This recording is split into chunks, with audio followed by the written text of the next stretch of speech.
on time, which is in a few seconds.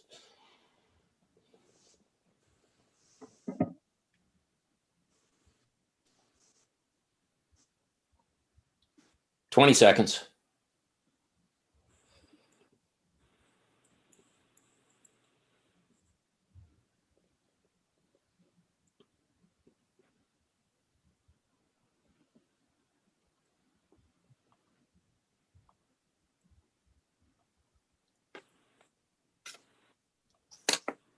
Well, good evening, everyone. I'm going to call this board meeting to order.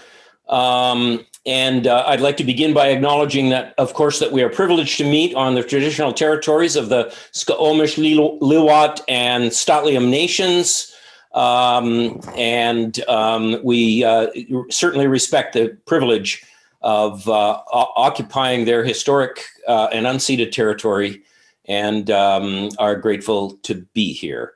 Having said that, I wish to make a few comments about this first time ever webinar format for our school board meeting. I'd like to welcome anybody who is out there in the YouTube sphere watching this meeting, and make a couple of notes about how the meeting's going to go. First of all, any of the public that are attending may be wondering how they can ask questions. If you haven't attended a board meeting before, you won't know that we have an item on the agenda. It's always the last item on the agenda, and it is questions of clarification from the public. And those questions are intended to clarify any item that was on the agenda of this meeting. And you can submit those questions by email. There is a link on our webpage, that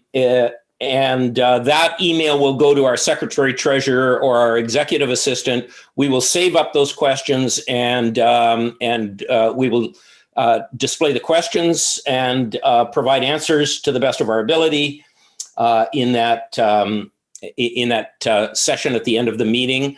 We would ask that you not save up your questions, that if a question occurs to you in the middle of the meeting, that you send it in as soon as you can. And this is to give our technical staff an opportunity to put the question into the right format, not to reword it. We won't be doing that for the most part, but just to put it into a format where we can display it for the webinar, and so that we can be prepared for the question. The only questions that would either not be answered or reworded would be if there was anything disrespectful sent in that is contrary to our respectful workplace policy. It's extremely unlikely that that would happen. And the final note I would like to make is that this meeting is being recorded and will be available on our website in the future. So if you find that you're interested in the meeting, but you can't attend for the whole thing, you can indeed come back and look at it later by finding the link on our website. So with all of that introduction, did I miss anything, Mo? Okay. With that having been said, then I'd like a motion to approve the agenda from a trustee, please. And it's helpful if you speak up in order to do that. Sure, I can do that. That the agenda of this meeting be approved. Thank you. And a seconder for that one? Yep. Thanks, Celeste. So moved and seconded. Any comments or questions on the agenda? Okay, seeing none, I'm going to ask, is there anybody opposed to the approval of this agenda? Okay, I'm going to declare that carried, that motion carried. And that gets us down to some minutes. There's two sets of minutes to adopt. First one is from the board meeting on November 18th. If someone could make that motion. Ian, you're muted at the moment.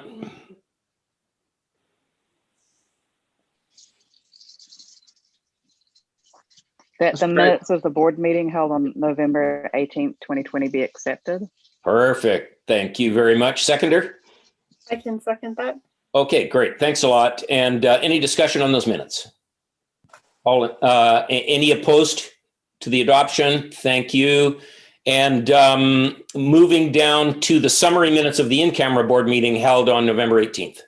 That the summary minutes of the in-camera board meeting held on November 18th, 2020 be accepted. Thank you. Seconder for that. Thank you very much, Cynthia. Any discussion? All in favor? Any opposed? Seeing none opposed, that's adopted or accepted rather. Chairperson has no remarks prepared for this meeting. Are there any trustee remarks? No. Okay, seeing none. Superintendent's remarks.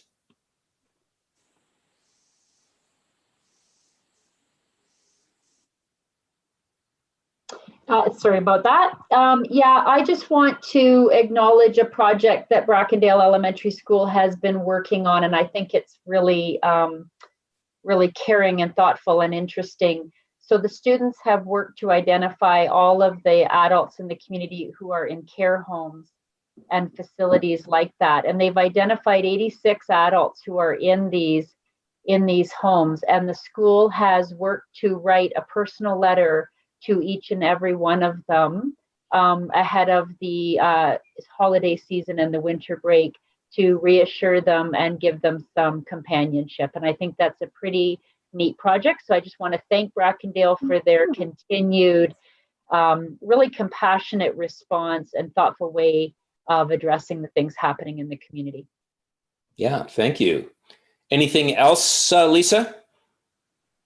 No, that's good for tonight, Rick. Thank you. Okay, any questions for Lisa on that report or those comments rather? All right, moving down to Secretary Treasurer's remarks. Nope, I'm good. Okay. I'm just going to pause here for a moment because I just noticed that prior to the meeting opening, I had an email saying that there were a couple of additions to the agenda that arose out of earlier meetings today, and that was the addition of motions on the Sophie report and a couple of motions coming out of policy. So technically, we should have been passing an amended agenda with those additions, and I apologize for not noticing that text until right now. So what advice would I get from staff or anybody for that matter in order to, as efficiently as possible, correct that? Anybody? A quick unanimous vote that you can proceed as amended would work. Okay, so thank you for that advice, Lisa. So I'm going to ask for that vote, which would be that we proceed with the agenda with the amendments that I just noted to the board. Is there anyone opposed to that? Okay, we'll declare that unanimous and move on. Thank you for that, everybody. And we don't have any delegations tonight, but it's our great pleasure to welcome a student and staff presentation, District Student Council. And I'm going to pass the floor over to whichever of our guests would like to lead this off.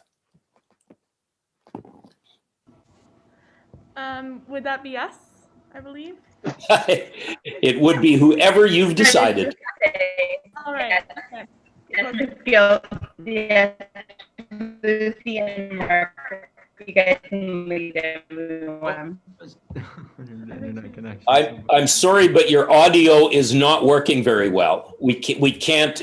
We hear you making some sounds, but we can't tell what they are. This is a common problem for her. She'll figure it out eventually. Okay, well, your voice came across perfectly clearly. Let's see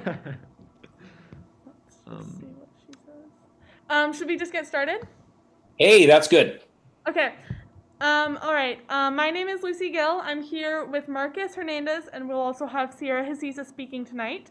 We are here today representing the School District 48 Student Council. I'm a chair, and Marcus, you are... I'm a communications director. Yeah, so we are starting off this year with initiatives focused on the mental wellness of students in our district. We are a large group, but across the board, students from each school said that they felt mental health was important for us to focus on this year. COVID has had an undeniably massive effect on all of our lives and therefore our mental health, which is why we felt it was important to ensure that students do not feel too stressed while attending school. At both Howe Sound and Pemberton Secondary, we are nearing our exam weeks, a time during which stress levels are very high. So as a council, one of our initiatives we will be beginning in January is finding ways to alleviate some of that stress. As students, we know that our mental health is directly related to our motivation in school. When you're struggling with your mental health, it can lead you to be preoccupied and unmotivated to engage in a classroom environment. One of our members, Marcus Hernandez, is heading a project that we believe could greatly improve the mental wellness of our students. So I'm going to now invite Marcus to speak up about his project. Okay, hi. I hope you remember me from last time I was with you guys, but hello, my name is Marcus Hernandez, and I have created the Marcel Mondays podcast, a podcast focused on being impactful and providing change to the social and educational environment of local high schools, in hope to add beneficial traits of confidence, engagement, and stress control. Control for students and teachers. As the founder of the cast, I want to drive the District Student Council's initiatives, stories from teachers, guests, and students, and interesting topics and all-around class through my platform. I think it's a wonderful opportunity for the school district and truly believe this is a way to engage the students and create a collective family between every school in the district. Here's, so I have a podcast ready for you guys. I don't know who's presenting, but I've got you back, Marcus. What's that, Chris? I've got you back. So you let me know what to. So we're now going to turn it over to Mr. Nicholson to play the podcast. Amazing, thank you. Okay, so let's hope this works. We're using my account for Marcus's Spotify through the wonder of technology. So here we go. Let's share this first. Excellent. I hope you all see the Marcel Mondays podcast screen. Yes? Yes. Perfect. I'm going to hit play. And here we go.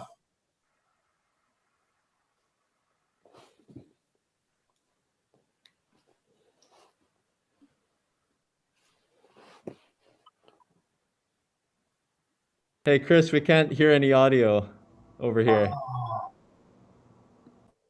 Oh, I was grooving to your tunes. Oh gosh, see, we thought this might happen, didn't we? Hey, Chris, Yep.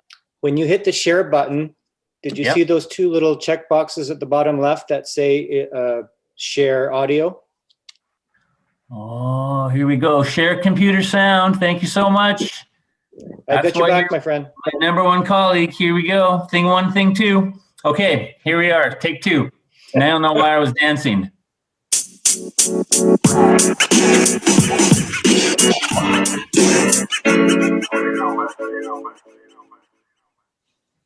Hello, everybody. Welcome to the first ever Marcel Mondays podcast. I'm your host, Marcel, aka Marcus Hernandez, a grade 12 student here at Howe Sound. Today, I got my first ever guest, or many guests, Clara from Whistler. Please give her a round of applause. All right, Clara, let me hear everything about you and what you're doing at the District Student Council. Student here at Whistler Secondary School. I'm here to make a change in our student council, and I play the role as a secretary. Amazing. All right. Who is up next? Matthias, hello. Hello. I'm Matthias. I am playing the role of project manager on the District Student Council. I'm from Whistler, and I like skiing.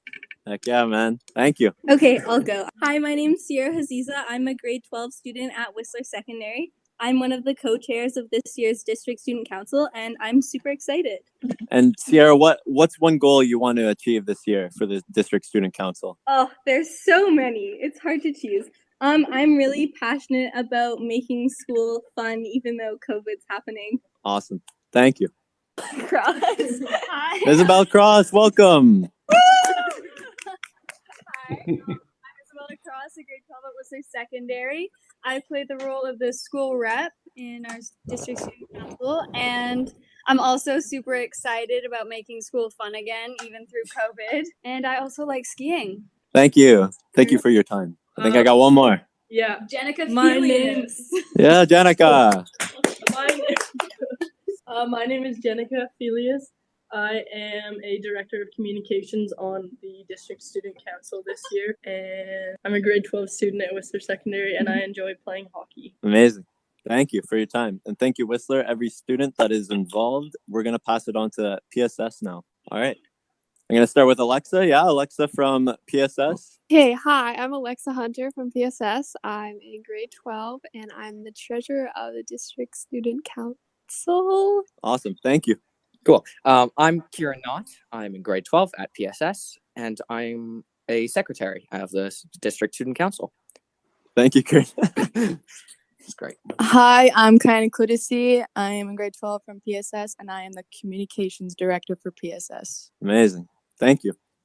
Hi, I'm Shelby. I'm in grade 12 and I attend PSS and I'm a member of the district student council. Awesome. Thank you, Shelby.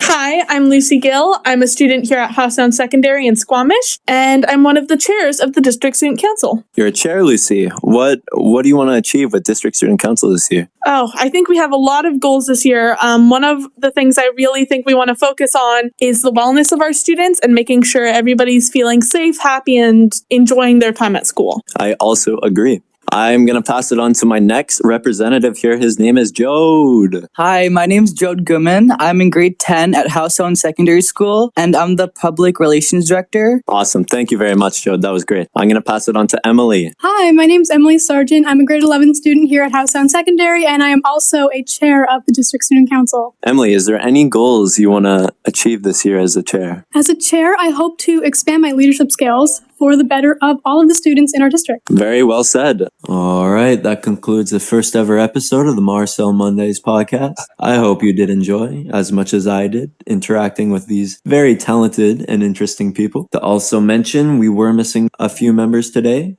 The Don Ross Student Council, they have decided to be observers this year and want to still be a part of everything, so we do acknowledge them. We acknowledge that we are missing Kaylee Turner today. She is a part of the Howsound Student Council. I hope everyone has a great night, morning, day, wherever you are. Sayonara, everyone. This has been Marcel or Marcus Hernandez.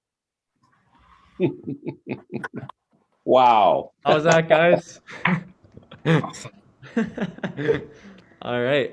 If you have any questions or interested in pursuing this opportunity with me, feel free to ask me at the end of the presentation. And on behalf of banding all of our students together, I present you Sierra Haziza, who will be talking about the importance of school spirit. And is Sierra on here? I believe she is. Hi. Sorry, Yeah, there tough she is. act to follow. My name's Sierra Haziza. I'm a grade 12 student at Whistler Secondary, and I'm one of the co-chairs of District Student Council this year. So obviously this year school hasn't looked quite the same as it has in the past. And one of the things that I noted last year in being away from my traditional classroom learning was how much I really missed the school activities beyond the learning. And in coming back to school, what stood out the most for me, my friends, and those of us on District Student Council was how this school year for everyone, for staff and students, was missing some of its classic zest. So we've diagnosed our school district with a serious case of the blues and have prescribed a heavy injection of school spirit and positivity. Now, school spirit may seem trivial, but by tackling it as a district, we hope to make a difference in the lives of both students and staff. To make this happen, we are in the process of planning 6 spirit days paired with spirit competitions. Beginning in January, these monthly events would span the district and include classic themes such as school colors and pajamas days, as well as the ever-exciting meme day. Though still in the process of figuring out specific details, in undertaking this COVID-compatible project, we aim to provide a sense of unity among schools in the district and uphold the understated sense of fun that acts as a key factor in defining our schools. Thank you. Thank you. So we'd now like to invite the school board to ask questions to any member of the council from Pemberton Secondary, Whistler Secondary, or Howe Sound. And we'd also like to acknowledge that there are here tonight some students from Don Ross observing. And that's it for us. Thank you. Wow, thank you so much. That was very impressive. I can honestly say it's the first time we've had a podcast played at a board meeting, and it was delightful to hear it and to hear from all of you guys. So I'm going to ask the trustees who might have a question or a comment for our guests this evening. Anybody? I'll go. So are you saying this is your first year doing a district student council? I can answer that. No, we've been having the District Student Council for quite a few years. Yeah. I personally have been attending District Student Council meetings since I was in grade 7. So it's been 4 years now for me. Okay, it's great. You guys are look like you're having a lot of fun and lots going on. Thank you. Any other trustees with questions or comments? Yes, Cynthia. Sure. I thought it was a fantastic podcast, and I think that Marcel, you have a great voice for podcasting and a really, really fantastic energy level. It was really engaging and really made me feel good. I'm wondering, did you have everybody together in the same room when you were recording the podcast, or were you able to do that with everyone from their remote locations? So no one was with me. Only the Howe Sound students were with me, and then every other student, I used an app called Anchor, and basically I invited them to join my recording, and I got every student to say their piece, so then I edited it all together, and that's how I did it. And they could just do it whenever the time was right for them, and then you just picked up the recording and put them together. Yeah, 100%. Oh my gosh, that's amazing. That's nice. Anybody else with a comment or question? Just one. Yes. Go ahead. Celeste.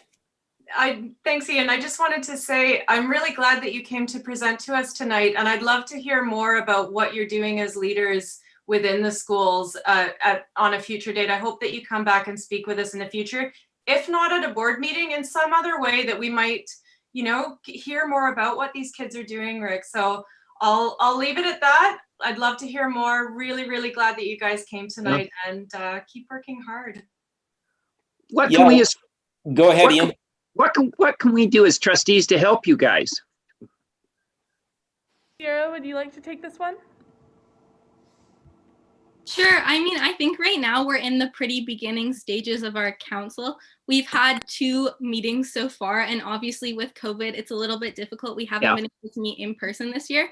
So I really appreciate all the support, and I think everyone on District Student Council really appreciates the support. And hopefully in the future, we will come back to you guys with some more specific things. But I think right now, just knowing that we have the support of the board is awesome. And I think it's something that everyone's really excited about. Yeah, it's great. Good answer.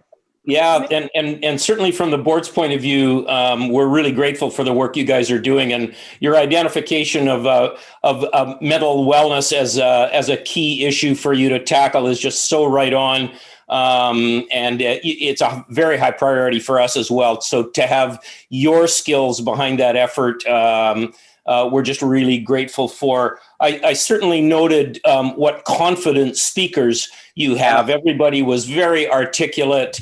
It did not sound scripted. It sounded genuine, and people spoke with great confidence. And the other thing that I noted was how successfully you are at bringing our 3 communities together. The 3 communities of Squamish, Whistler, and Pemberton they share many interests in common, including most of the ones you've identified, but there's also differences too. And so anybody who goes to an effort to bring those people together, whether it's in a physical room, hopefully someday soon, or whether it's in a virtual room, it is a great benefit to the district and all of our clients and all of our partners. So thank you for that.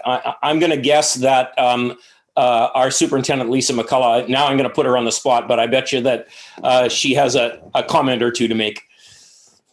Thank you, Rick. I'm not on the board, as you know. I'm the superintendent, and I do just want to thank you. Your diagnosis seems accurate to me. I love the prescription that you have for that diagnosis, and I really feel that you may be embarking on something that teaches all of us how students can be more connected in the future. So I think I'd love to hear back from you later about what you've learned about students helping students through using technology the way you are, and by being so inclusive in the way you have been. And I want to say to you, since you are so acutely attuned to the situation, we have a lot going on up in Pemberton right now for our youth. And I hope that maybe we can talk offline sometime to see what you guys could do with all of these strategies to make some exceptional connections there in the next few days. So you're incredibly effective, and I want to thank you for that. Thank you. Okay, well, our guests, of course, you're most welcome to stay as long as you want, but I'm not going to be a lot shocked if you have something else to do on your Wednesday evening. So thank you so much for attending this meeting, and as I say, stay as long as you like. Thank you. Thank We're you. going to move down. Thank you. Oh, you're most welcome. We're going to move down. One thing that I should have said is thank you so much to all of the staff that are involved in making this happen, because I know these students will be, even though they are quite driven and skilled all by themselves, they will also benefit from the support of teachers in the school and from Mr. Nicholson, who's clearly working with them to some extent. So I just want to, on behalf of the board, thank the staff for the extra work they do to make these kinds of activities happen for our students. It benefits everybody. Well, if I may, it's Tammy Jazik leading the way at House Sound with the support of the other vice principals at all the schools. And Right. if you didn't notice while the kids were speaking, I thought Tammy's face was going to break. She was beaming so proudly. So Tammy, please also thank the others that weren't able to be here on our behalf, and just a wonderful job, of course. Thank you. That's excellent. Thank you so much for those remarks, Chris. So we're going to move down. Are there any trustee items at this point of the agenda? In that case, we're down to board committees. I'm not going to give a report on the committee of the whole because every member of the board was there today. But we do have a set of minutes to accept from November 18th. So if someone can make that motion. That the minutes of the committee of the whole meeting held on November 18th, 2020 be accepted. Thank you. And a seconder for that one. Thank you. Did I see a wave from Ian? Yep. Okay. Yes, you did. Okay, thank you very much. And it's moved and seconded. Is there any discussion on those minutes? Any opposed to the acceptance of those minutes? No, I'm going to declare those accepted. And policy committee, there's a space here for a report. Did you want to make a report, Policy Chair Rachel? Sure. Can you hear me? Yes. Yes. Yep. Okay. Yep. Great. Okay. Yeah. Just brief. Mo provided a report on our policy overview, which policies are going to be updated and when over the course of the next 5 years. Policies that were discussion items today were 701, 901, and 902, which involve some minor updates and housekeeping. Our action items where recommendations were passed included policy 806, transportation of students. We had recently been contacted by parents of Spring Creek School students that reside in the Cheakamus neighborhood in Whistler about eligible bus riders, as this neighborhood is considered courtesy ridership due to the distance being not within our policy's parameters for eligible ridership. However, this particular walking route is not suitable and hazardous for students, especially in the winter. And so we've moved and passed a recommendation that the Cheakamus neighbourhood will be considered as a second priority after eligible riders have been accommodated. And this addition is listed in the policy under 4.3.1. A recommendation was also passed to amend policy 704, accumulated surplus, with the main changes being definitions that will help give a better understanding to the different terms and details involved in this process. And that concludes the policy committee report. Thank you. There is a set of minutes to be accepted. Did you want to move those, Rachel? Sure. That the minutes of the policy committee meeting held on November 18th, 2020 be accepted. Great. Seconder for that. Thank you very much, Cynthia. Any discussion on those minutes? Any opposed to their acceptance? Okay, those are accepted. And that moves us down to Finance Committee. I neglected to put the minutes of the Finance Committee, or the agenda of the Finance Committee, in front of me. So therefore, I'm going to struggle to make this report. I should have done that just a few minutes ago. But at Finance, remind me, Mo. Hey, Rick. Yep. Yeah, sure. I can help you out with this one. Thank you. So we just discussed a few things as part of the committee, starting off with a quick presentation about the financial statement analysis and discussion for the 1920 audited financial statements. This was followed by a discussion item with the board when it comes to the selection process for the new auditors, as the existing auditors' term expired when they concluded the audit of the 1920 financial statements.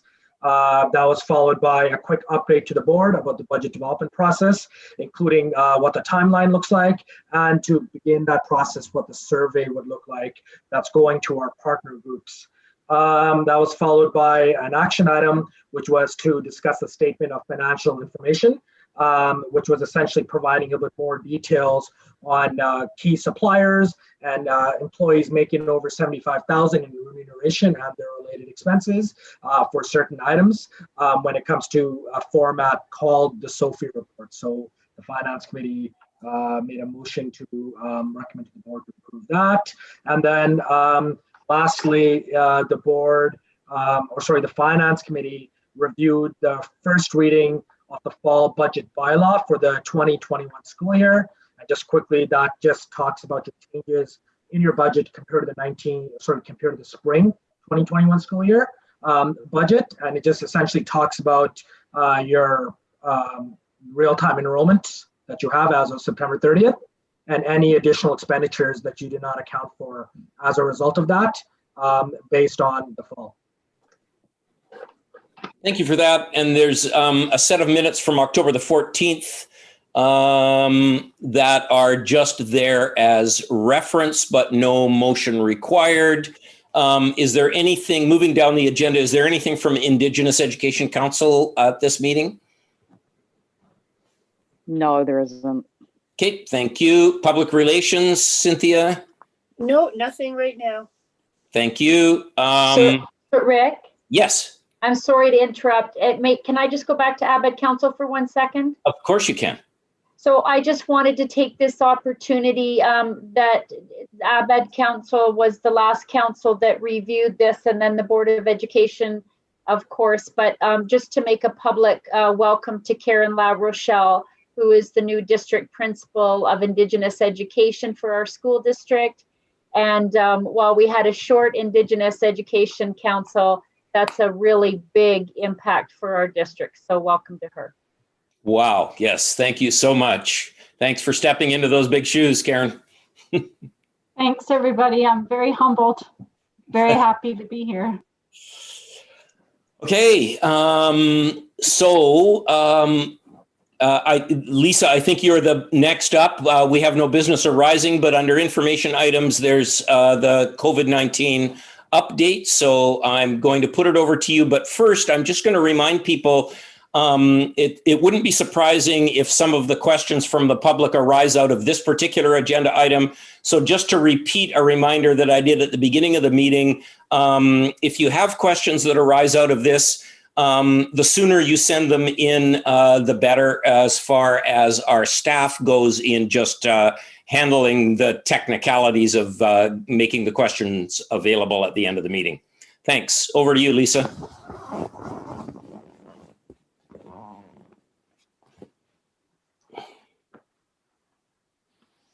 And Lisa, I just made you into the co-host.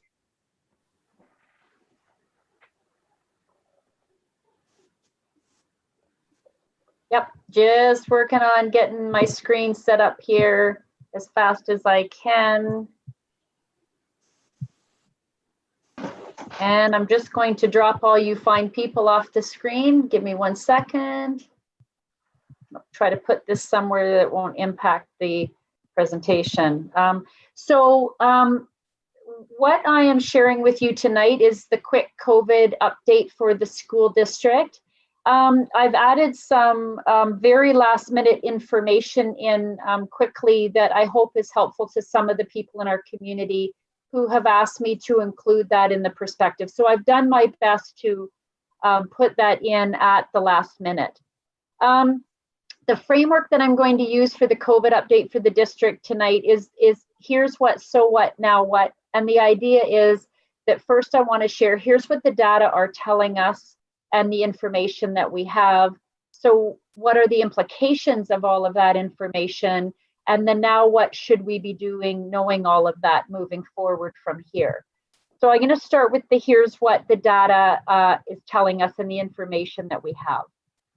The number of cases in COVID, cases of COVID in Canada, according to the December 3rd report, was 5,449. In our province, this chart lays out the number of COVID-19 cases, the hospitalizations, the ICU admissions, and the deaths, all by age group.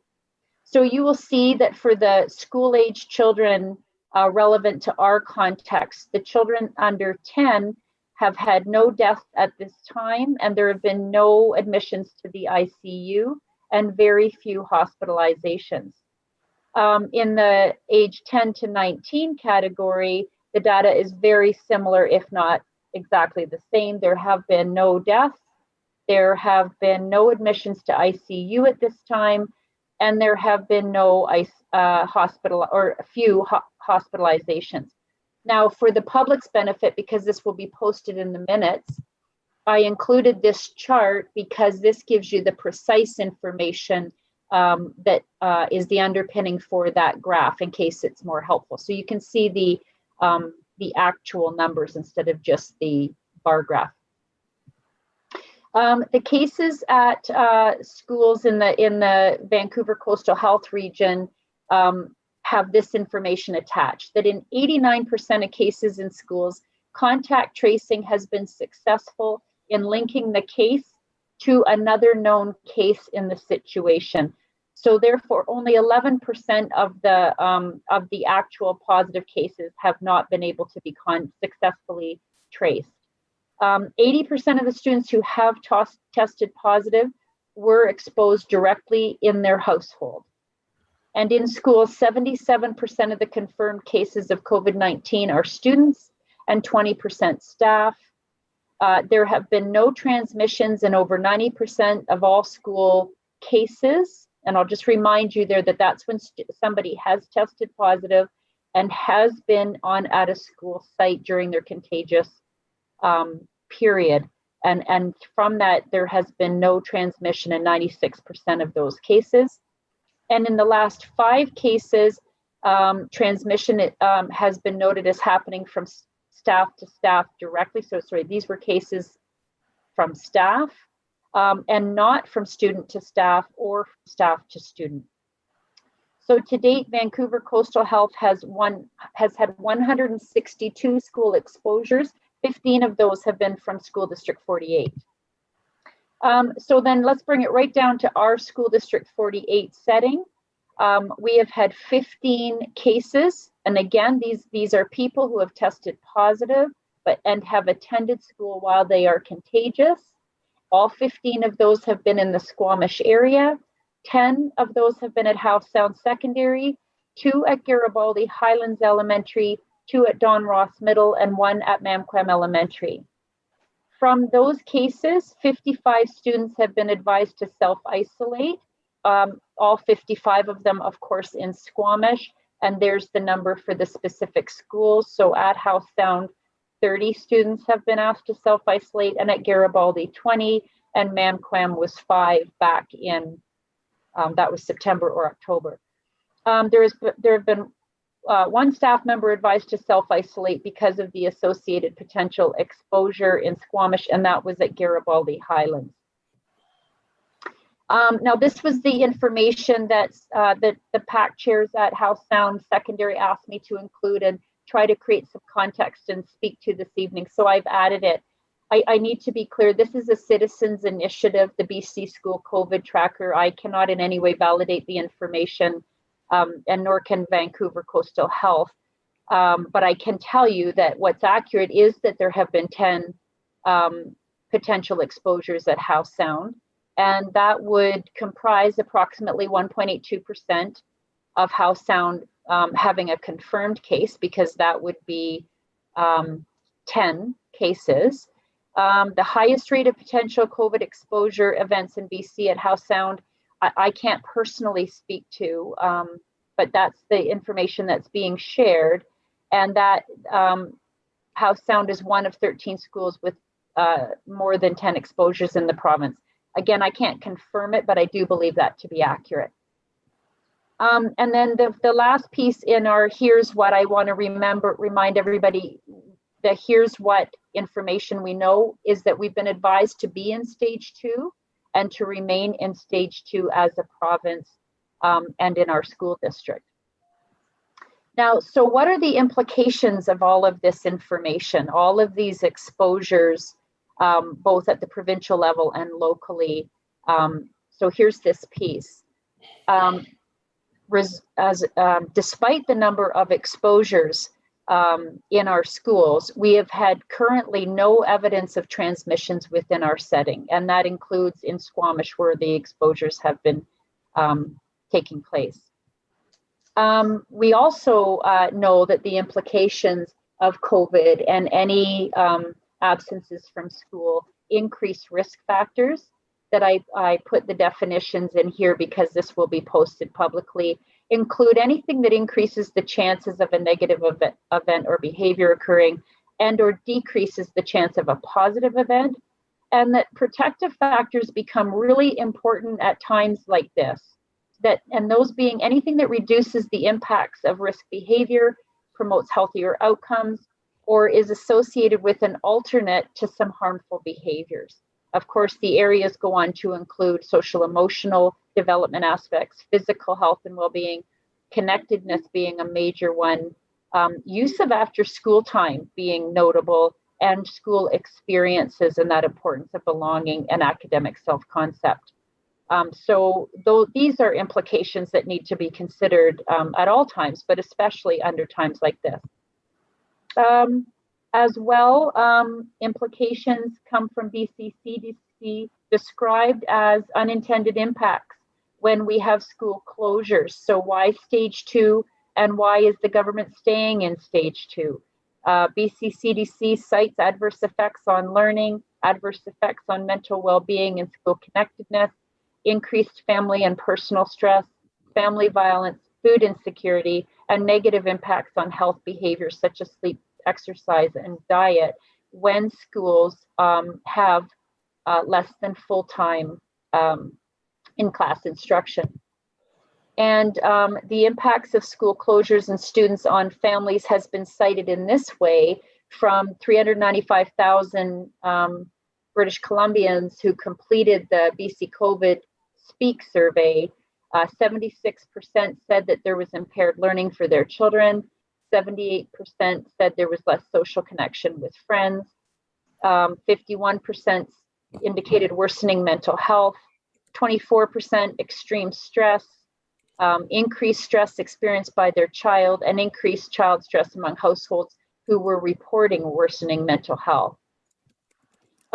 We added these slides in here about ACEs in order that it's possible people aren't fully apprised of an adverse childhood experience and what we know as causal relationship for future medical and mental health.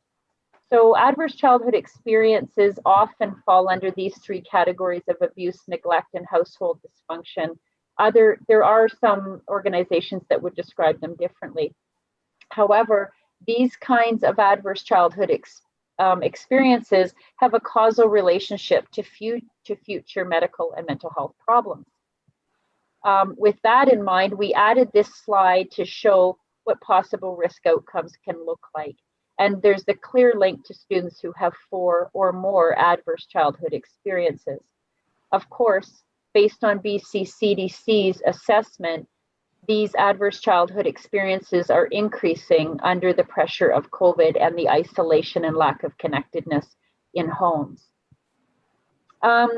We also know that the implications are that potential exposures in schools had the impact of a number of our students who have been required to self-isolate, and therefore they've been unable to attend school.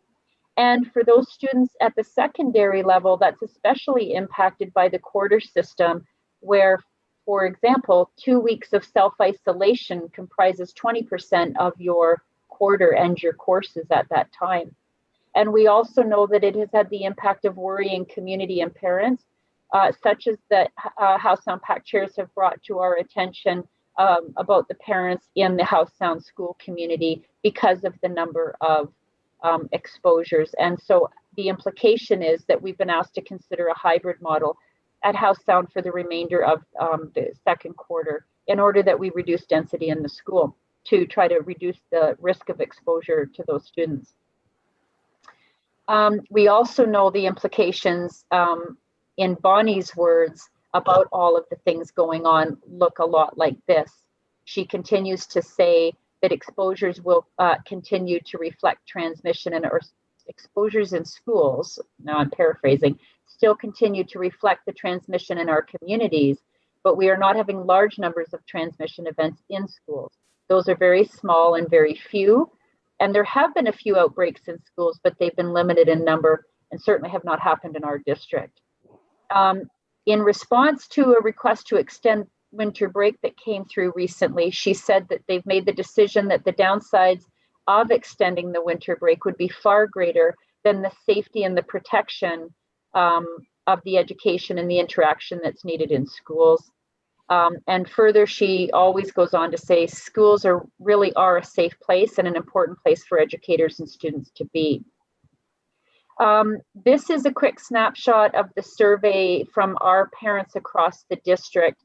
I don't have all of the data yet and didn't have time to collate any more than this, but for the purpose of this evening, this indicates how our parents at the district level are feeling about their child's safety at school. So 37% of the survey respondents strongly agreed, and 49% agree that their child feels safe at school in our district. And that survey closed on November 4th. So now what should we be doing moving forward, knowing that the data is what it is and the implications remain what they are, and there is increased worry? This is a lot of information on a slide, but I did not want to reduce the amount of information we shared. The Ministry of Education and Vancouver Coastal Health Medical Health Officer, Dr. John Harding now, have reviewed the local community data and the School District 48 COVID data and our district safety plan, including the COVID data and school safety plan specific to Howe Sound Secondary. They are aware of the data provided by the Citizens COVID Tracker website as well. We did bring that to their attention to try to get their attention on that in time for tonight. meeting. They acknowledged the rise in cases in our local communities and the impacts on Howe Sound regarding students being placed in isolation at home and how difficult that is for them. And they reviewed that the new public health measures instituted across BC are designed to decrease the exposures in each community, and therefore will have decreased the impact on schools in each community, including in Squamish. And further, they advise us that our SD48 school and district safety plans are currently 100% effective, and that there is not any evidence of transmission happening within school district 48 settings, including at Howe Sound at this time. So with this in mind, the assessment from Vancouver Coastal Health and Ministry of Education is the following. They have advised us at this point that school district 48 school settings remain the safest places statistically for students and staff to be in our local communities, including Squamish, that we are to maintain our current safety plans, and that a reduction of school density at Howe Sound is not advised. And then they went on to say may also have the unintended consequence of escalating the number of cases and exposures when students start spending more time in the community, which is where the actual exposures are taking place. And they did mention that that includes in their own homes. Just before I go on to the rest, I want to take this opportunity after that assessment from Ministry of Ed and Vancouver Coastal Health to acknowledge that the reason we're having 100% success right now is because the staff, the students, and the families in our communities are planning, they are implementing, they are reviewing, and they are persevering with maintaining the effective safety plans. And I would be remiss not to commend everybody for that information and for the success. Notwithstanding, we could see a change of course, and that doesn't mean people aren't working hard at it. So what are we going to do? Well, we will continue to attend our Vancouver Coastal Health and Ministry of Ed meetings to stay informed of the data and any new information emerging. I do want to build people's confidence that these meetings and calls occasionally are daily. They're frequent enough to say every other day or every 3 days. And on certain days, like say Friday last week and this week, Friday last week and this week, I will be in 3 different meetings throughout that day. So these are very frequent meetings where we stay abreast of things. We will continue to scan our school learning environments for compliance with the school safety plans. I want to give a shout out to Nick Pascuzzi and Tammy Jazik and Anthony Blakey and Keith Gallant for doing a really exceptional job of their visibility and check-ins and being out in the schools, because it is a school with a lot of exposures, and they're doing an excellent job of keeping an eye on that. We're going to continue to complete ongoing reviews of our school and district safety plans and the related data that we are bringing in, and of course work with our occupational health and safety committees on that. We'll make the suitable adjustments if we're having difficulty maintaining the effectiveness. And there's at least one school doing that right now, saying it's not that it's not working, but we're having difficulty maintaining it. So we are going to adjust some of our administrative measures. And then we will continue to review our plans with VCH and the Ministry of Ed directly, so that they can advise us on the suitability in relation to our local data and so on. Now, another thing though, in terms of implications that we talked about earlier, were despite the fact that schools are safe and that we're advised not to change our plan, there remains the concern that students are being placed in isolation in a quarter system, and that is very troubling for those students and for those teachers. So first, I just wanted to make sure that families know what we have done in terms of, let me just get this out of the way, in terms of building additional enhancements for including students who have been isolated at home this year. So far we have built a robust transition program that was up and running from startup through to November 10th. We have new homebound program supports for students with immunocompromised health concerns in their home. We have a new K-9 Sea to Sky online school. We have enhancements to the Sea to Sky online program for the graduation program, those students being in grades 10 to 12. We have maintained the school organization structures. What that means is we didn't collapse any classrooms or teachers when we removed students to the online program by their choice. Instead, we maintained the same number so that we could ensure a high likelihood that seats will be available if students and families change their mind in the future and wish to return. We have provided a Google Classroom platform for all grades 4 to 12 students. We have trained the teachers, and the students have been trained by the teachers, and that provides access from home, of course. We have spent a considerable money on one-to-one technology device ratio for students in grades 4 to 12. So we literally have a device for every student. And we have purchased additional online learning resources for kindergarten to grade 9, can be used in high school through A to Z Learning and IXL. Now, despite that, I want to finish tonight with acknowledging the urgency of us continuing to build enhancements for the students who are isolated. We have begun the work. We're committed to continuing to support our staff with reasonable ways to include these students when they are required to self-isolate. The highest priority for this work is being given to the secondary school setting because of the impacts of the quarter system. We do have teachers, just this past week, 3 teachers at Howe Sound in particular, using live streaming from their class. And we are working on ways to provide virtual attendance in a safe, privacy protected manner that's also reasonable for our teachers to manage. So we will continue with this progress to support our students and our staff.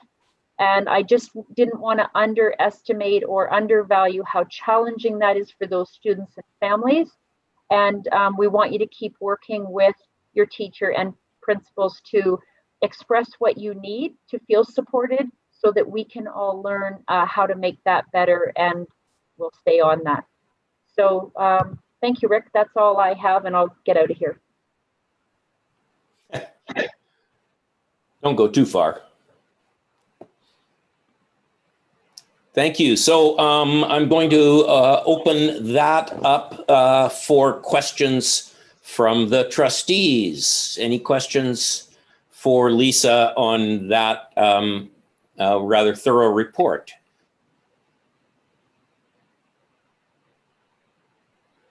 I can go first if you would like. I feel like I'm doing a lot of talking.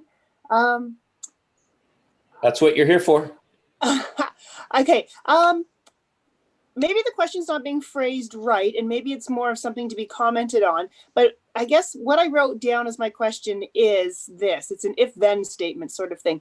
If there is no evidence of transmission in the schools, will reducing the density then reduce the number of exposures? Like, is there a reason to reduce density if there's no evidence of transmission? Well, I'll give you my best answer, Cynthia, but I always say, the caveat here is I am not a medical health officer, so I don't want to pretend like I can advise you on something that important. But the way that it's been framed for us is that from the potential exposure, so just to be clear, a student has tested positive and has been at school while they are contagious, or perhaps a staff member. And the potential exposure is related to the contact tracing. Who's been near them? Oh, you just froze, Lisa. For an extended period. Oh. Lisa, we missed the last 10 seconds. Okay, can you see me? Yeah, just try repeating the last 10 or 15 seconds.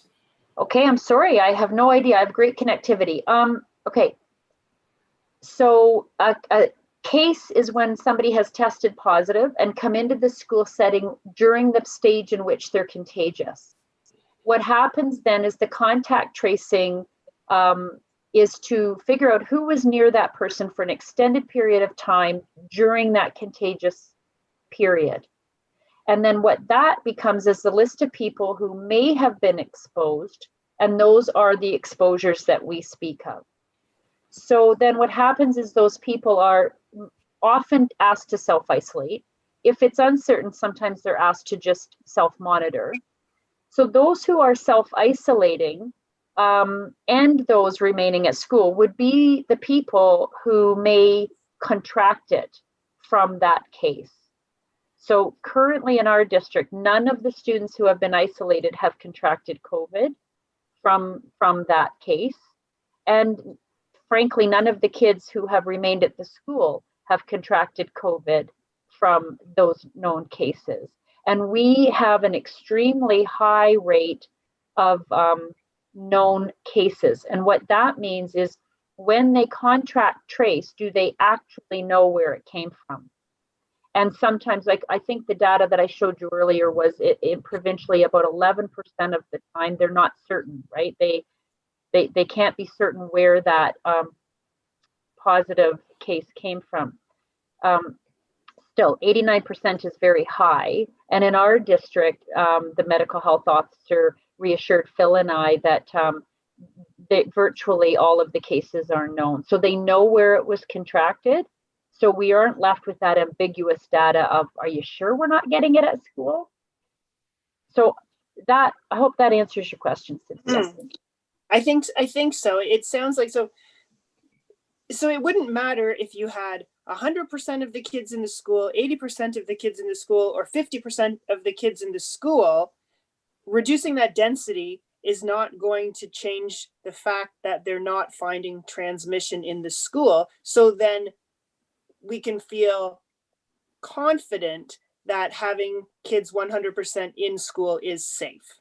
Would that be a correct statement to make? Not being medical professionals, but just based on the data? I think I understand I think the public would also understand what you're trying to get at. I mean, the way public health says this is that students are far more likely to contract COVID by staying home, either in their home or in the community, than they are by attending school. So the effect of reducing density and having kids that stay at home would actually increase the likelihood of exposure and transmission in Squamish. Yeah, is that helpful? Yeah. Oh, yeah. Yeah, it's totally helpful. Yeah, and the way, if I may, the way I was framing it in my mind is that sometimes we're faced with a dilemma. There's a risk on one hand and a benefit on the other. But from the information that we're getting, I don't even see it as a dilemma any longer, because reducing the density appears not to reduce the COVID risk, but it increases all of the other risks that go with kids not being in school and being at home. And they were enumerated in one of those slides, or actually more than one of those slides. And they're very significant, especially for large portions of our population. So I'm, as far as the proposal to reduce density goes, I don't see any case to be made for it at this moment in time with this data in hand. But the conversation is still open. Any other trustees like to weigh in or ask questions? Yeah, I'll just follow up, Rick, and say that I think that it's really important that we advocate for the people that this might impact adversely, who might not have the voice to stand up and say, it is very important that we maintain access to schools. The BC CDC published a document called The Impact of School Closures on Learning, Child, and Family Wellbeing in the Pandemic, and which elaborates further on the information that Lisa presented. Anyone can access this on the BC CDC website to better understand the reasons why we need to be advocating for continued access for every child to school at this time. It's incredibly important. I love that you discussed adverse childhood experiences in your presentation, Lisa, and I fully support the approach that you're taking, and I'm just really glad that you are communicating that to the public as well. Okay. Rick, can I yes, just... Absolutely, go ahead.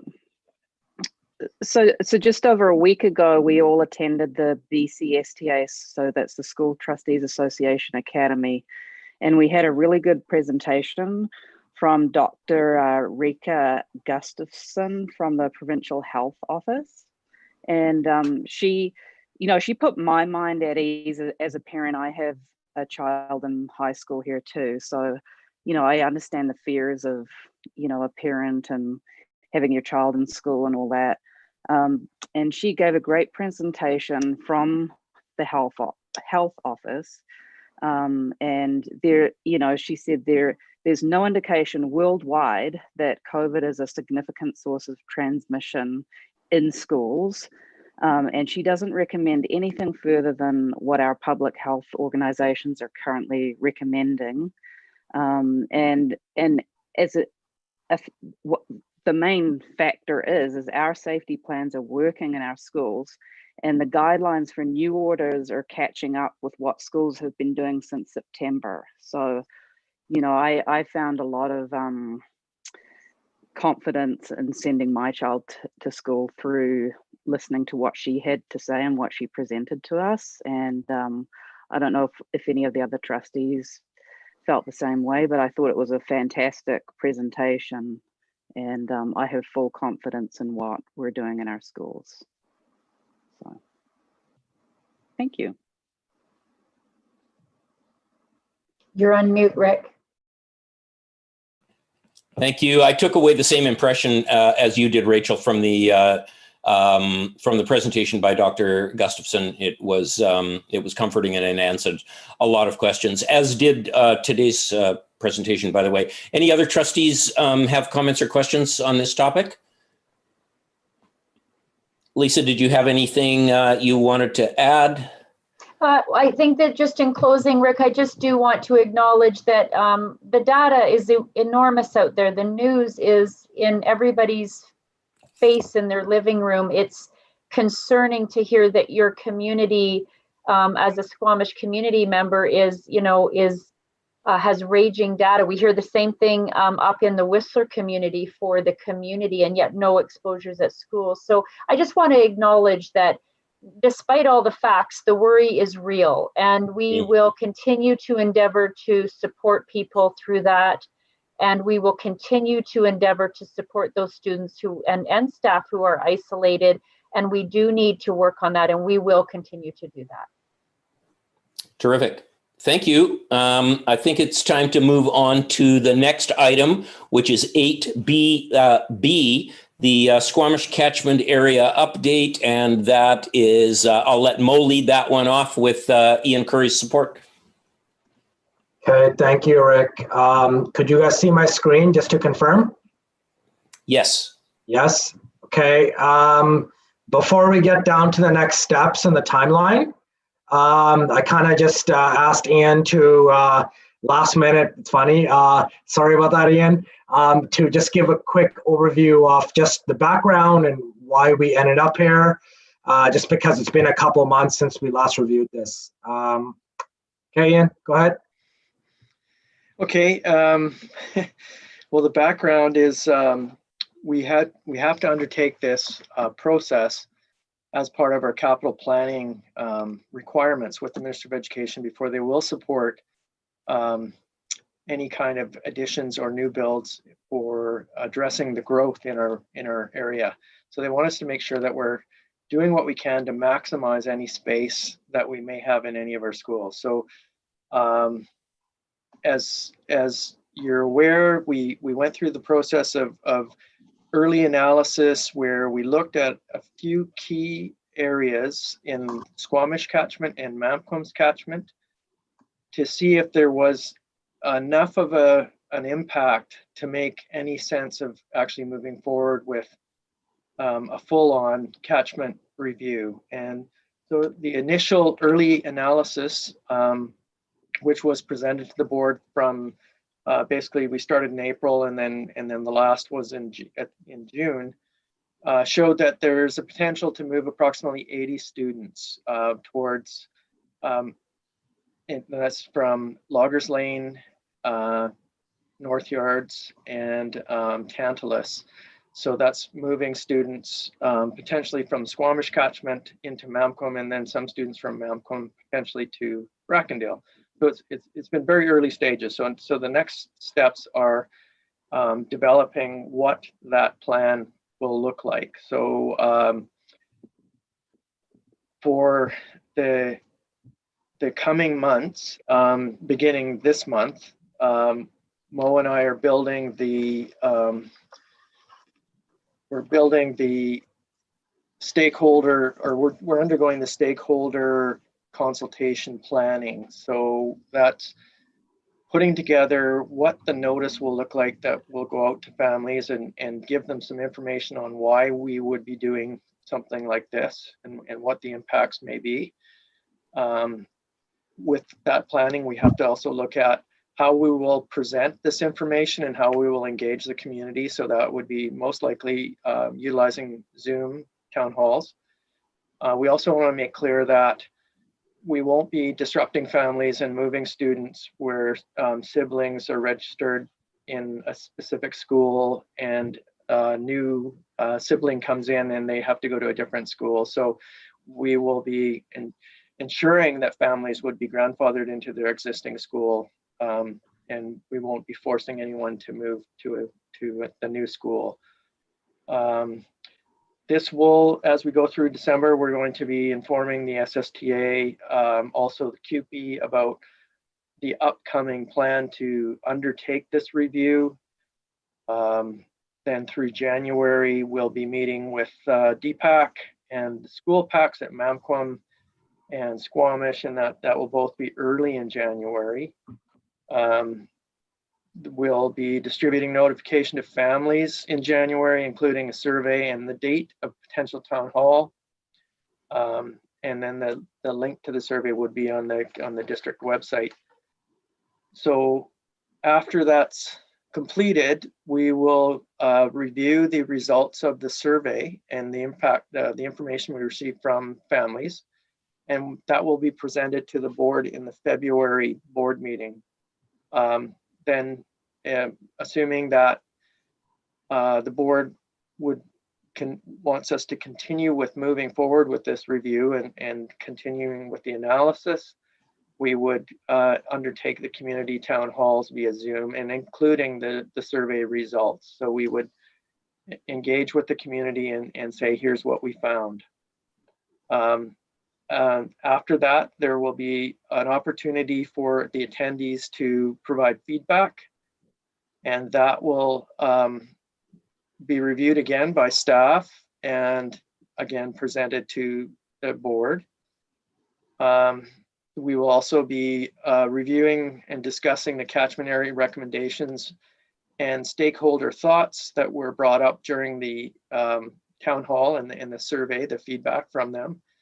And then that will be put together in a package and again presented to the board in May. Assuming again that there is a benefit and it helps with maximizing the use of our existing facilities. If the board decides that we want to implement this change in catchment change and actually have families attend different schools than they would normally have, that will go out with a notification period starting in June 2021. Hey, Archie, why does Cynthia have added access? Oh, sorry. Sorry, go ahead. Sorry. That would be in June 2021. And then that will end up going out through media releases, website posts, email to families, emails to PACs, emails to local realtors. And then that communication will be ongoing about the boundary changes and the eligibility for grandfathering will be sent out through those mediums continuously until December 2021. And then the actual implementation of these changes wouldn't occur until September, potentially occur until September 2023 school year. So that's the snapshot of the timeline that we're looking at. Good, thanks, Ian. Sorry, I noticed that someone was like editing the document, so I'm just like, I was confused, the margins and stuff like that. I'm like, no one messes around my indentations and stuff like that. So sorry, I forgot I wasn't on mute. No worries. Okay. And then this is just a quick example of what that survey would look like. It's not finalized yet. We still need to put more details into that, but it's just going to be just some high level questions when it comes to just the community's thoughts on the proposed changes that Ian just talked about. I don't really want to touch on it because I just feel that the survey examples are very high level and very draft. So I think just kind of stay tuned from this point. And the first steps in this timeline, just going back to that, is in December, we're going to be basically going over just finalizing that plan, including what that survey would look like. So stay tuned. And just before it's even released to the public, just going out and doing our engagement, followed by, when it comes to staff engagement and stuff like that. So we'll definitely come back to the board. And for the audience, please stay tuned. And once again, sorry about me blurbing and getting all excited about the document changing. Good lesson for Zoom to make sure you're on mute all the time.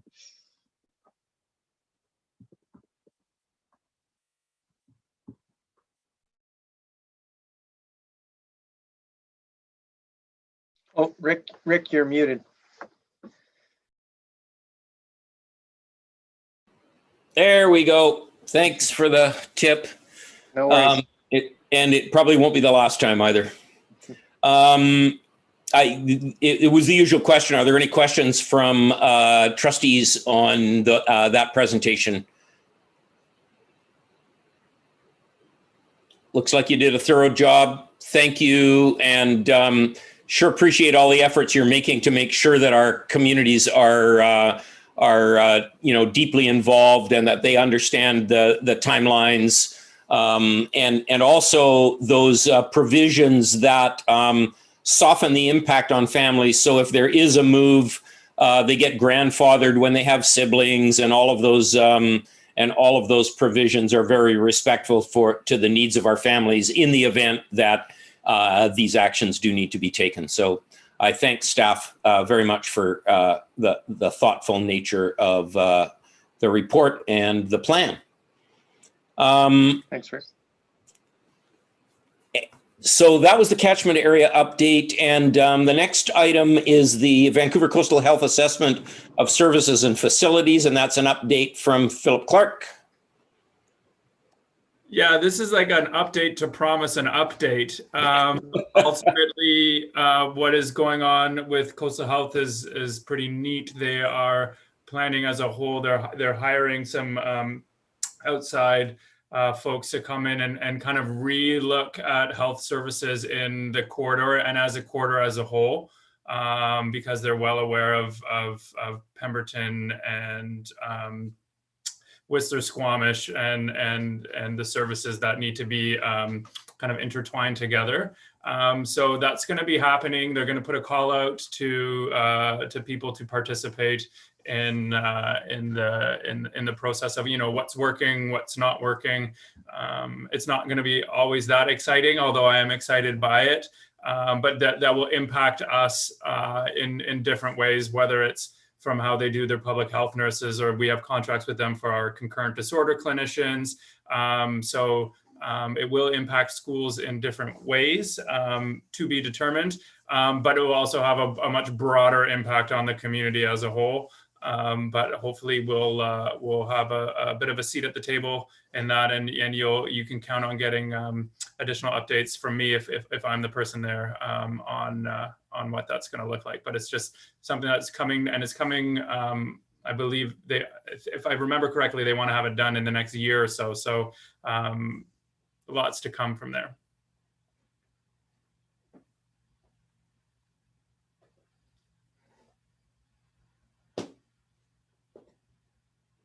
All right, I'll let him know this time. Rick, you need to unmute. Yep. I did it again. Thank you, Phil. Yeah. And I did ask, are there any questions? But you probably didn't hear me ask that. All right. Hearing none, we'll move down to the partner group updates, which is also Mr. Clark. Yeah, so I'm going to keep this one somewhat targeted this time. Next time we come back in January, I think there's some really cool partner group stuff that I mentioned earlier that projects will have come to fruition. But right now, this is a little bit about the start of a newer project that's going to impact us through the Communities That Care survey. This is a survey that we've done in the corridor many years ago. They did it in Whistler a few years ago, and it is just similar to what Lisa was speaking to earlier about identifying risk factors and protective factors in youth, but it is done in collaboration with Child and Youth Mental Health, Sea to Sky Community Services, and also additional partners in this year. It's going to be in Pemberton, Whistler, and Squamish. Part of the goal of this survey, there's several goals and several outcomes that will happen, but I'll start with the survey first. It is, if you had a chance to have a look at the survey, it's talking about risk factors. So it talks about all of the risk factors. So, everything from vaping to drug use to have you brought in a weapon to school and all of that stuff. It is, ideally they want to roll it out. Typically the audience for that is grade 6 to 12. We've done it before. We'll just, there'll be informed consent going home to parents, typically passive consent, just to let them know that their kids are going to be taking it. And then we're always prepared in the school if somebody does have a adverse response to the survey to just to be there, walk them through and stick handle whatever needs to happen. So the survey gets done. We try to coordinate it in a school all at the same time. So, there's not too much talk about, oh, how'd you answer that one? And all of that. So we coordinate that.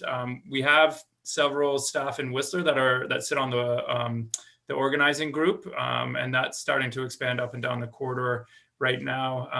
The reason why now and why the whole corridor is because of, well, partially because of, but one of the driving forces is the opening of the Foundry in Squamish, and it is designed to be supporting, again, the needs of all of our youth, but especially our vulnerable youth up and down the corridor. The McCreary survey was done a few years ago, so that data is a little bit older. So what else can we get to identify where the gaps are? This is a really great opportunity to do that. And then typically what happens is after the survey gets done, it goes away and reports come back, and then these committees get together to plan for grant writing and community-based initiatives. There's not always just in for schools. A lot of the interventions can be for parents and families and communities as well. So it's a really great opportunity, but it's also a really great opportunity for all of our partners from Vancouver Coastal Health, Sea to Sky Community Services, the Howe Sound Women's Center, all to sit and look at what is going on for our youth and how can, when designing for this Foundry, where are some of the gaps that we have and what are the things that are going well. And the goal is, if possible, to have that potentially roll out in mid to late January. But I just wanted to make you aware of that survey. And then in January, I think Paul and I will likely come and let you know a little bit more about what other surveys and assessments are coming in the new year. But I just wanted to get this one on your radar first. Thank you. Whoops. Hey, I'm not muted. You did it. Thank you very much, Phil. Are there any questions from the trustees? Yeah, I just have a really quick question. Thanks, Phyllis. I thought the instrument was very interesting, clearly an American focus, but can be used in this context for sure. Did you say that every child within Pemberton, Whistler, and Squamish, within the age ranges specified there, would have this survey administered, or Yeah, grade 6 to 12. Yep. every single kid? If their parents consent, yeah, and Wow. and they're willing to take it, yeah. Will you come back and present the results to us? Yes. So great. Thanks. Yeah. As Phil was commenting, it's not the first time the survey has been implemented. In fact, it's been implemented a number of times in the past in the district, and some interventions have arisen out of it that have had long-lasting positive effects in decreasing risk factors and improving identified protective factors. So it's I'm pretty keen on the whole idea. Even though for a student, the actual completion of the survey is going to be a significant task. It's not a short document, that's for sure.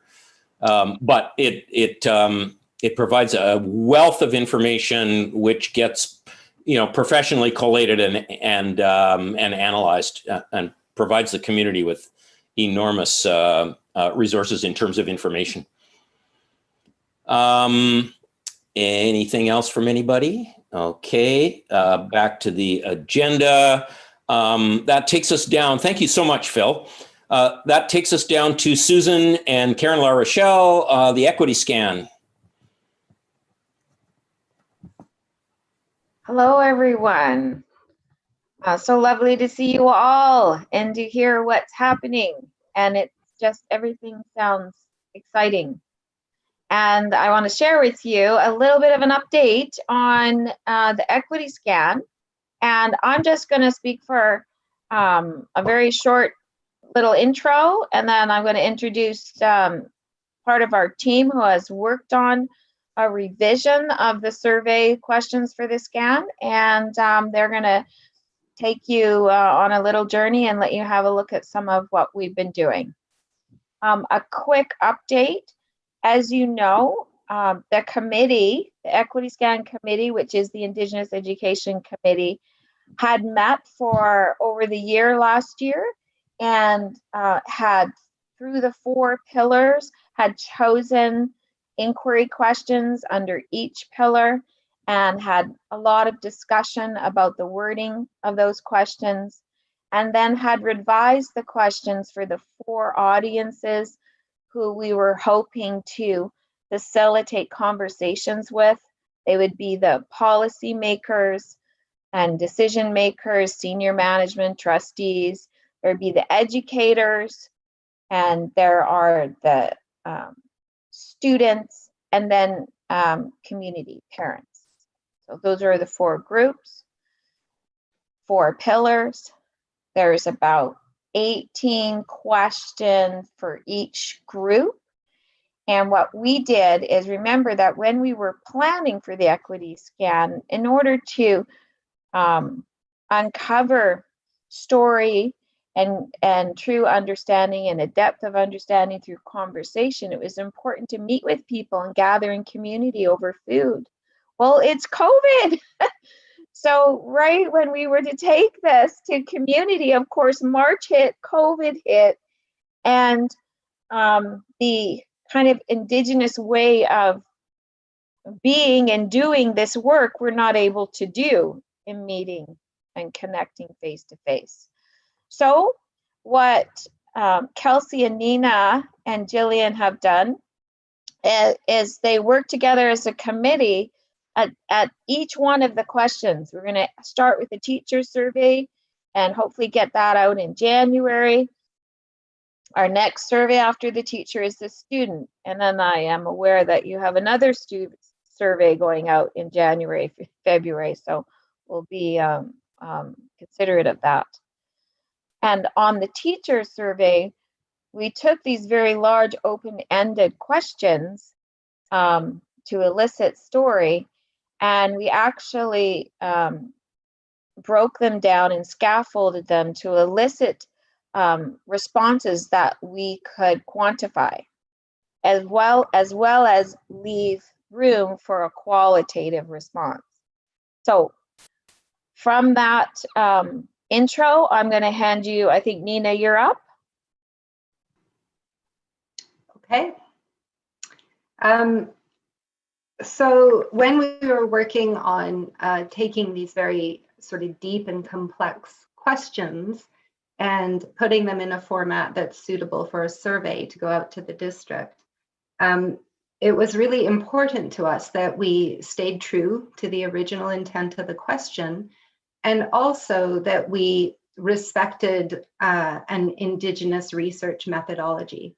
So, of course, meeting and gathering and having conversations is an Indigenous research methodology, but I think we can still uphold some of those principles in the survey format that this is in now.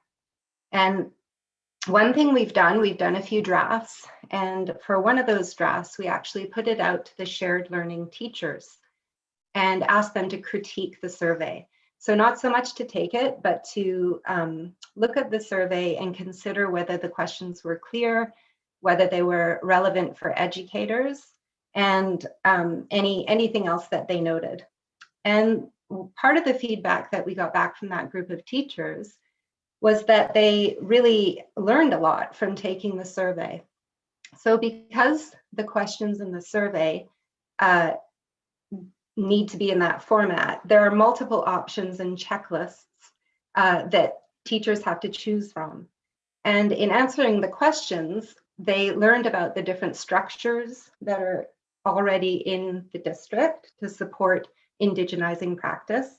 They learned about what resources are available to them, like who they can invite into their classroom to help offer an Indigenous worldview.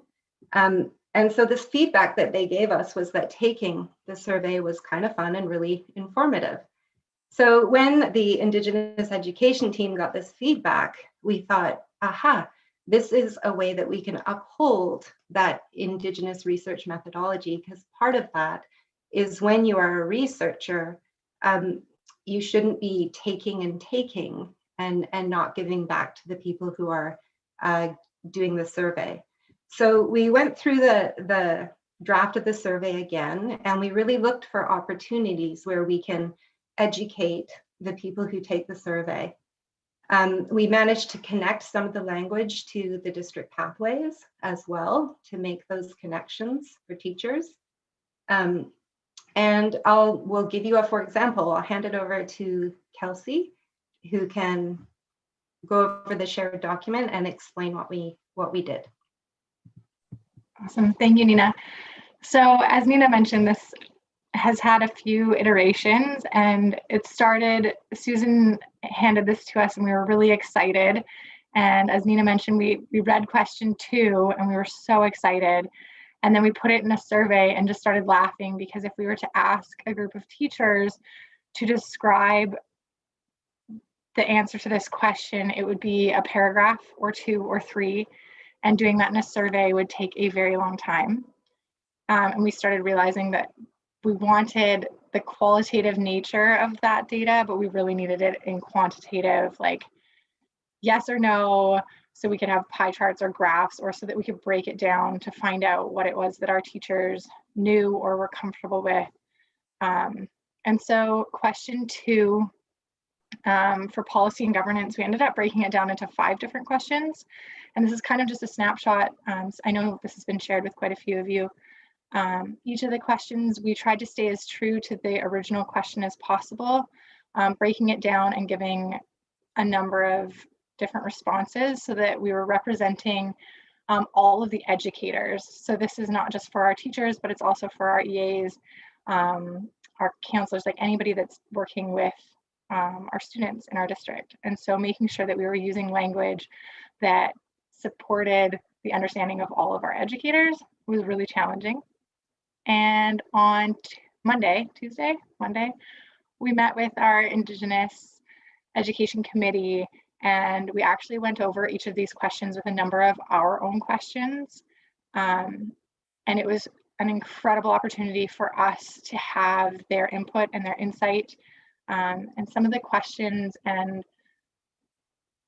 the thought processes that were brought up for us on Monday were really powerful, and it came back to the pathways to learning a lot and our enduring understandings and the 4 blankets and how we share the messaging and ensuring that, as Nina said, this is educating our educators as they go through. So making sure that we're using consistent language throughout it, and making sure that we're using as many different opportunities to educate.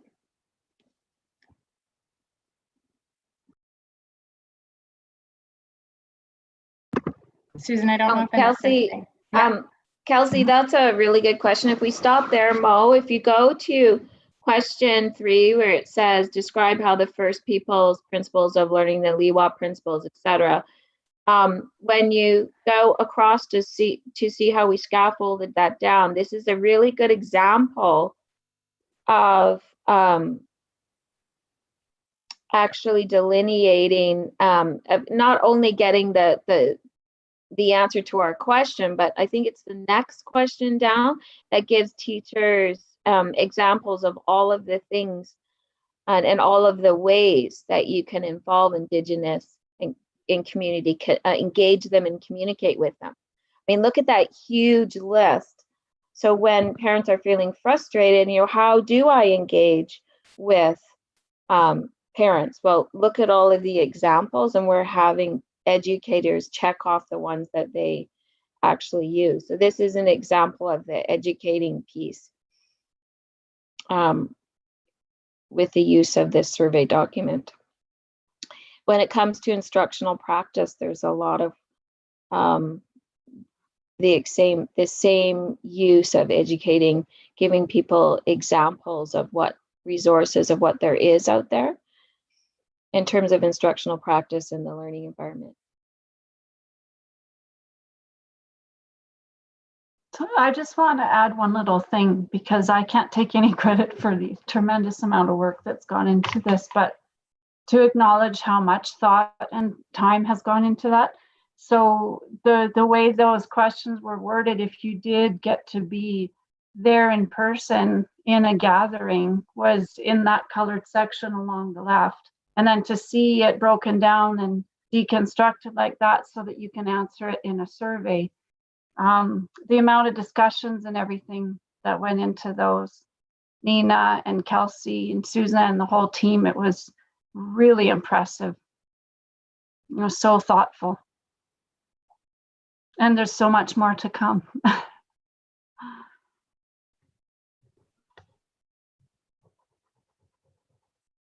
We just wanted to give you a snapshot. We've actually gone through the teacher survey, and there's 24 questions. We're on about number 20, so we'd like to launch it in January. Sounds great. Are you ready to take any questions that the trustees might have, or did you was there more to your report yet? No, we just wanted to let you know what we were doing. That's wonderful. Thank you for doing that. Thanks to all of you. Trustees, any questions for these ladies doing this important work? When will you have the results? We will have the results. Well, Celeste, do you know how many surveys there are? We're going to send out 4 to our audiences. And then this is only one way of facilitating connection and actually, pulling data. We're hoping eventually to connect in community gatherings as well and get more information. Surveys are one way. We have 15 other strategies that all require gathering, whether it is in community or at school events, etc. So this will be one way we gather the information. I imagine that by a year from now in January, we will have pulled and received all the information, and we'll begin the action planning component. And we'll then synthesize, categorize, and then bring all of the stakeholders together and have a look at it. Use our Indigenous Education Committee as the team to really get down and do the nuts and bolts of the work and put together a proposal based on the evidence and then bring it back out to the stakeholders. Thanks, Susan. We'll look forward to the next presentation in a year, or possibly longer. Anybody else with a question? I have one. Susan, I'm aware that there's a sort of provincial mandated process called an equity scan, and I assume that this is part of that. Could you tell me about the relationship between that and this work you're doing? Yes. Yes, this is the Ministry of Education Indigenous Branch Equity Scan. And we are, we're going to be behind our schedule. It's a 3-year process. And all of us who are involved in the equity scan now, we're all extremely delayed. So we have kind of COVID-19, our release of our surveys. This is how most of us are doing it now, is we are only going through this one direction. I do not want to skew the information or the outcome by only using one mode of gathering information.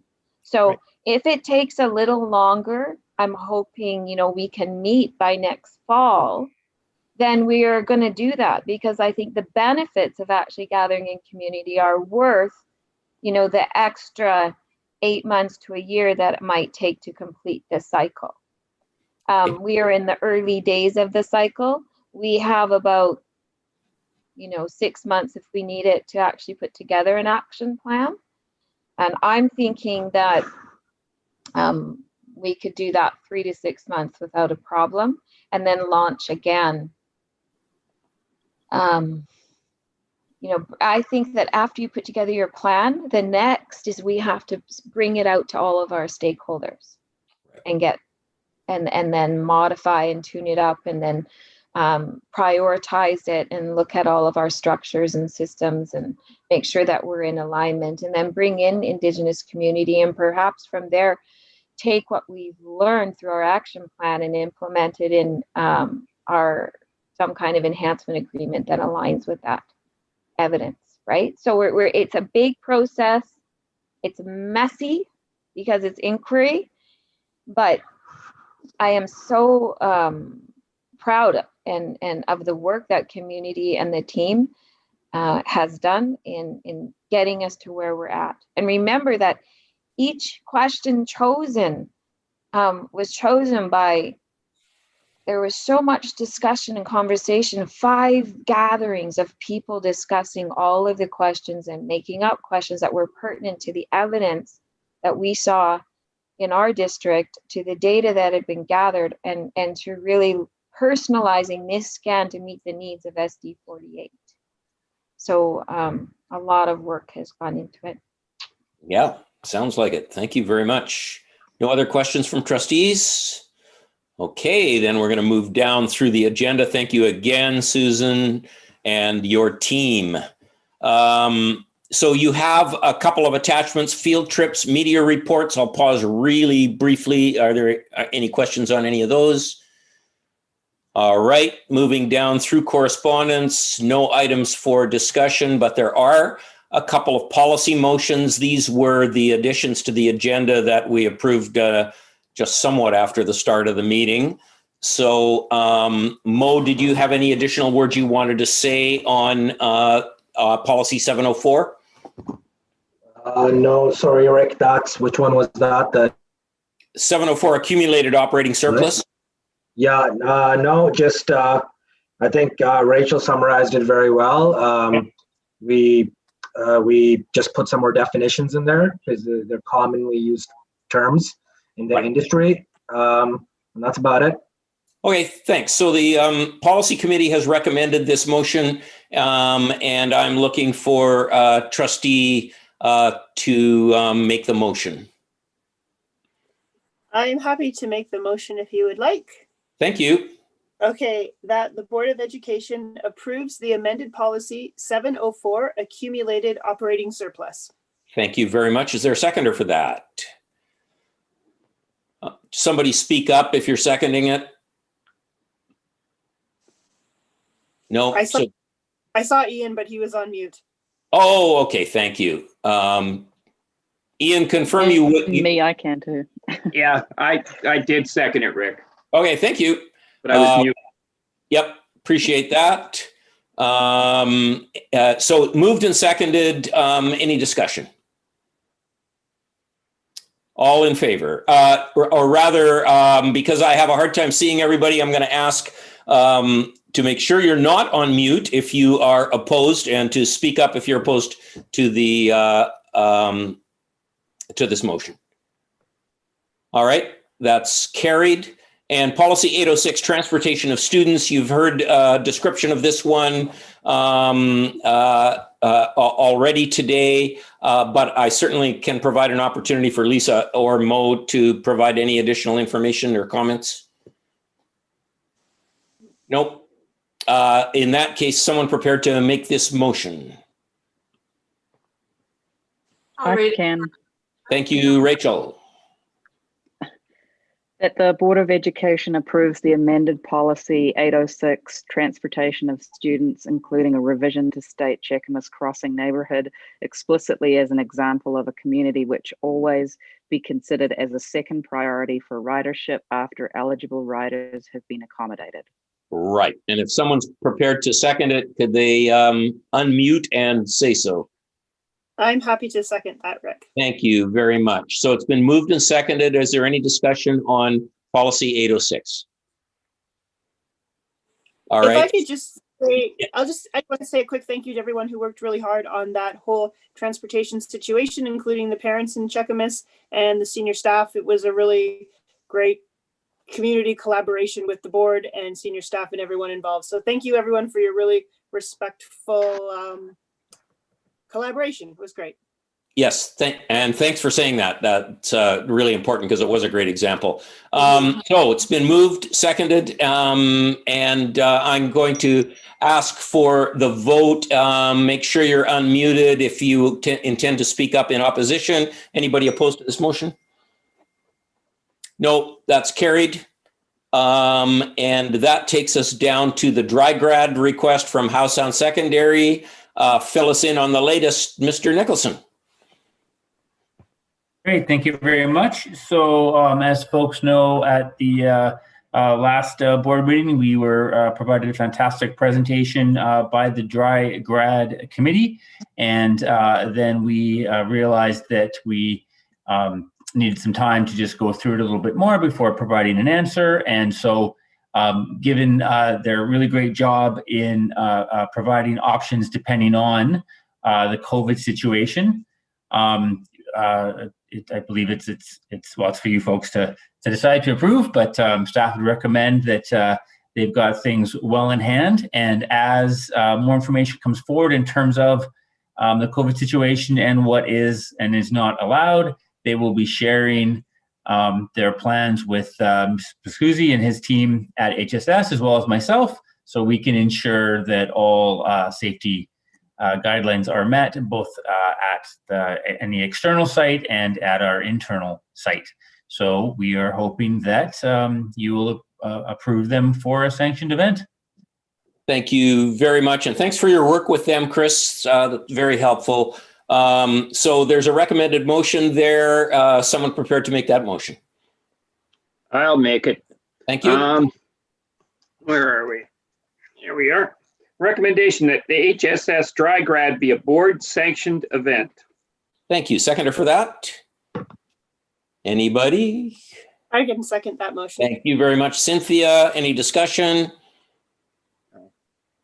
Anybody opposed? All right, that's carried. Down to electronic board meetings, Mo.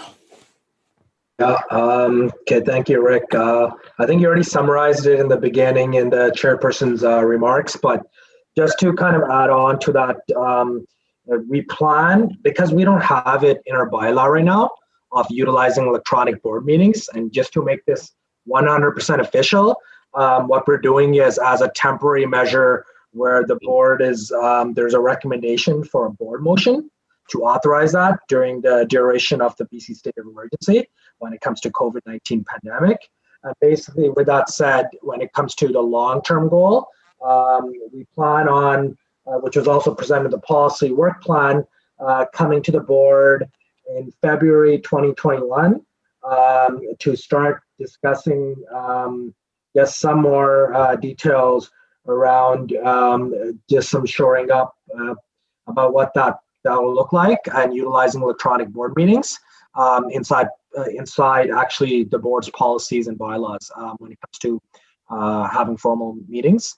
So with that said, the motion is just to be used as a temporary measure with a long-term goal of having a section in the board policy / bylaw about electronic board meetings. Thank you. So with that, is someone prepared to make that motion? I can do that if you like. Thank you, Cynthia. That the Board of Education hereby authorizes board meetings to be held electronically for the duration of the BC state of emergency, which was declared due to the COVID-19 pandemic. Thank you. Seconder for that one? Ian. Thank you, Ian. Any discussion? And is there any opposed? All right, that's carried. The next item is is the second of the items that was added to the agenda at the beginning, and it is the Statement of Financial Information, commonly known as the SOFI report. And it was discussed at Finance. Mo, did you have any additional words you wanted to say before we entertain the motion? No, just that. Yeah, I think I already talked about it when we gave the Finance Committee debrief. So no. Okay, thank you. Someone prepared to make that motion? That the Board of Education approves the 2019-2020 Statement of Financial Information. Thank you very much. Seconder for that one? I'll second it. Okay, thank you, Celeste. Any discussion? Hearing none, are there any opposed to the adoption of that policy? All right, that's carried. We have no items to be brought out of camera, but we do have the amended fall budget bylaw first reading. Mo, did you have any words of introduction or explanation to this one? Yeah, just very high level. The board typically approves the budget twice in any given school year or fiscal year. That starts off with a spring budget, which is more based on estimates. And then what happens is based on actual enrollments and the offsetting expenses and any other new expenses and revenues that might come in after the spring budget's been established. The board then has an opportunity to formalize another formal budget bylaw known as the amended fall budget. So in this case, in December, the board will be having the first reading of the amended fall budget for the 2021 school year. And then in February, the board will do the second and then the third, which is the final reading, and essentially have the amended budget for the remaining 2021 school year. Okay, thank you for that. So we're ready to consider this motion, which is called the annual budget bylaw. And I need someone with a nice resonant voice to read this lengthy motion into the record. Come on, Vice Chair, do it. Wait, that's me. Annual budget bylaw, a bylaw of the Board of Education of School District 48, Sea to Sky, called the Board, to adopt the amended annual budget of the board for the fiscal year 2020-2021, pursuant to Section 113 of the School Act, RSBC 1996C 412, as amended time to time, called the Act. 1. Board has complied with the provisions of the Act respecting the amended annual budget adopted by this bylaw. 2.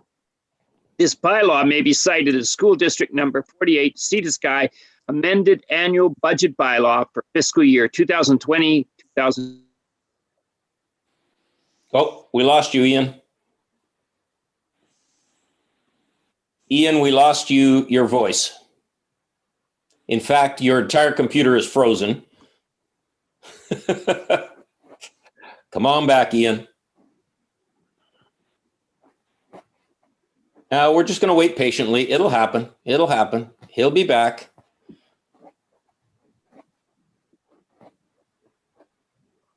No. Okay. I bet you we could have someone else continue reading from number 2 on. I don't think it changes the motion if someone finishes the reading. I can carry on and read if you would like. Thank you. Are you back, Ian? That's what I thought, but I think he's really vanished now. Yeah, he's gone. Okay, Yeah.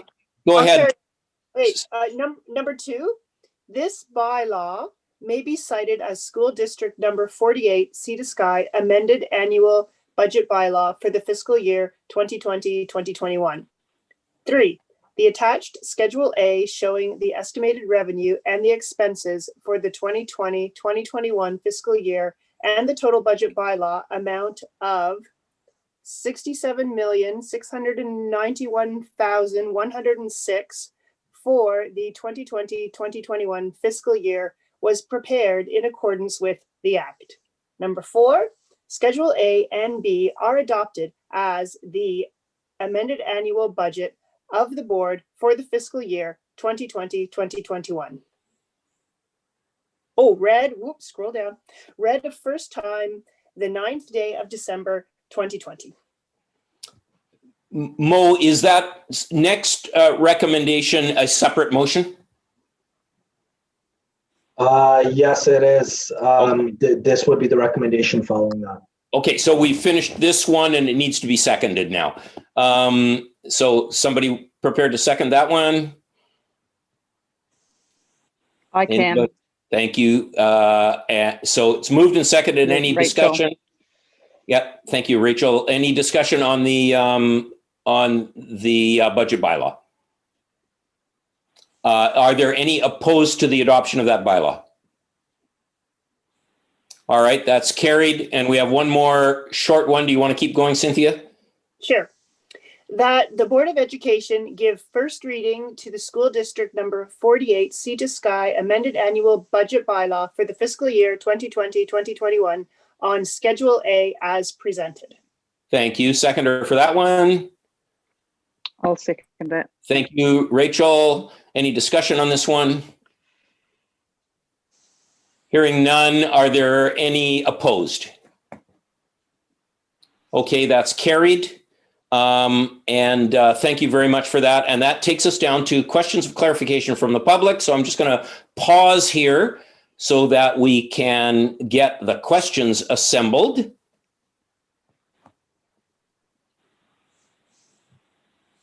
Will they be put on the screen?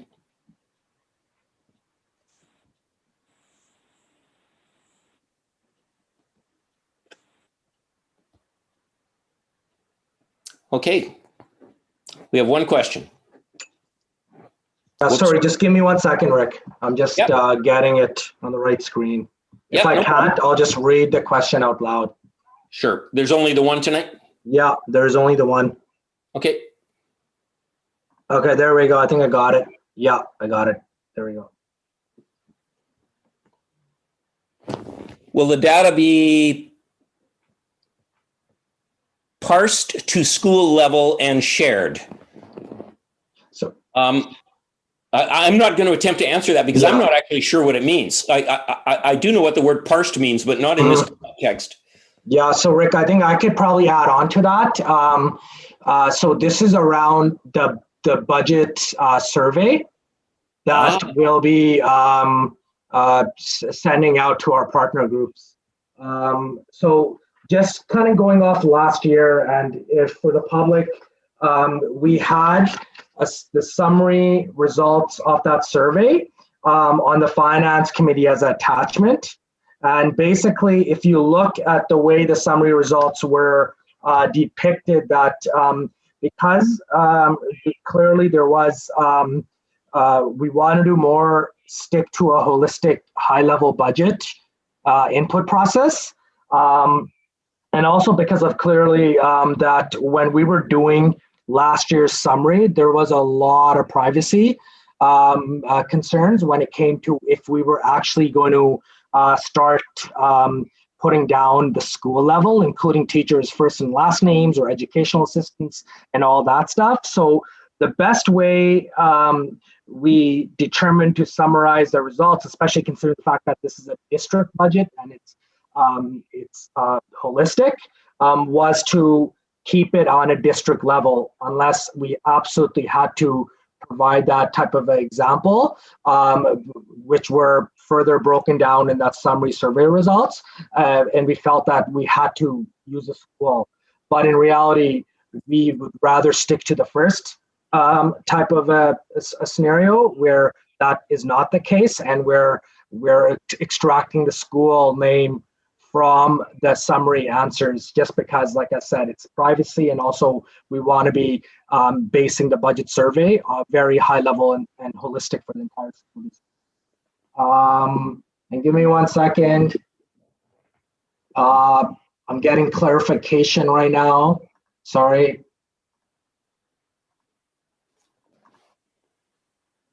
Okay, well, you know what?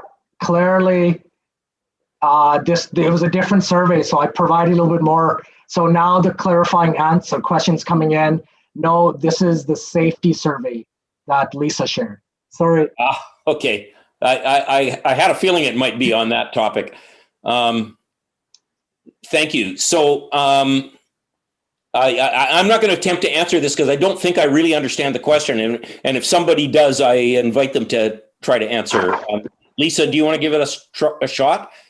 Well, Rick, I think what I would say is yes, the information I shared tonight is going to be posted on our website, certainly in the minutes of the meeting. And one of the reasons I tried to get that last minute data in there was to represent the request from the parents. So what we could do is also have Archie put that on the main page of our website right away, making it accessible. I hope that it's not missing context for that, but we can say an important COVID update from the board meeting or something and put it there.